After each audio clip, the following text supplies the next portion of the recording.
अब beauty corner में आप पाएंगे home decor and art effects, cord idols, wall piece, metal art and wall clocks, flower pots and artificial flower plants, latest collection of crockery, stylish range of purse, toys section, packing items, hamper articles, fully air conditioned showroom, lift facility के साथ Vaidya Arena, first floor near Digambar Jain Mandir, Balaghat. Maharashtra के जंगलों से भटककर आया एक जंगली हाथी बाघ नदी पार कर बालाघाट जिले के किरनापुर वन परिक्षेत्र में पहुंच गया है, जिसके बाद से लांजी और किरनापुर क्षेत्र के जंगलों और आसपास के गांवों में हलचल बढ़ गई है। बताया जा रहा है कि हाथी पिछले 3 दिनों से इसी इलाके में घूम रहा है और यहां की हरियाली के कारण उसने जंगलों में ही डेरा डाल रखा है। 16 मार्च को उसकी लोकेशन किरनापुर क्षेत्र के ग्राम सिवनी खुर्द और बेने गांव के आसपास देखी गई थी, जिसके बाद ग्रामीणों में सतर्कता बढ़ गई है।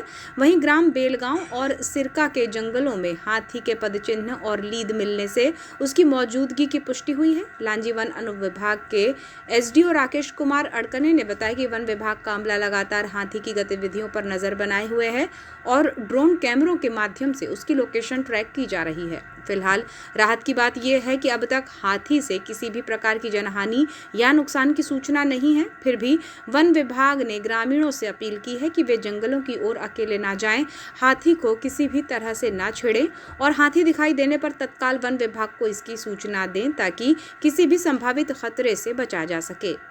लांजी से हमारे सहयोगी बंटी गोपाल से लारे की रिपोर्ट। मैं राकेश कुमार अड़कने, उपमंडल अधिकारी लांजी सामान्य, दक्षिण वन मंडल बालाघाट सामान्य, किरनापुर वन परिक्षेत्र के अंतर्गत आने वाले समस्त ग्राम के ग्रामवासियों से यह अपील करता हूं कि किरनापुर वन परिक्षेत्र में जंगली हाथी की सक्रियता एवं उपस्थिति पाई गई है, जिस हेतु वन अमला रैपिड रिस्पांस टीम के सदस्य लगातार निगरानी एवं गश्ती कर रहे हैं। आपसे अपील करता हूं कि वन क्षेत्र में अकेले ना जाएं, महुआ चुनने ना जाएं, भीड़ इकट्ठी ना करें, वन्य प्राणी हाथी के पास उत्सुकतावश जाने का प्रयास ना करें।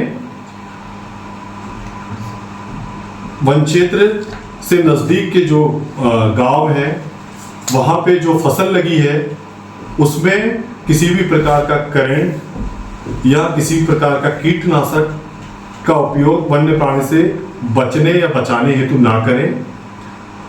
आपसे यह भी अपील है कि यदि कच्चे मकान में आप रहते हैं तो पक्के मकान में कुछ समय के लिए शिफ्ट हो जाएं।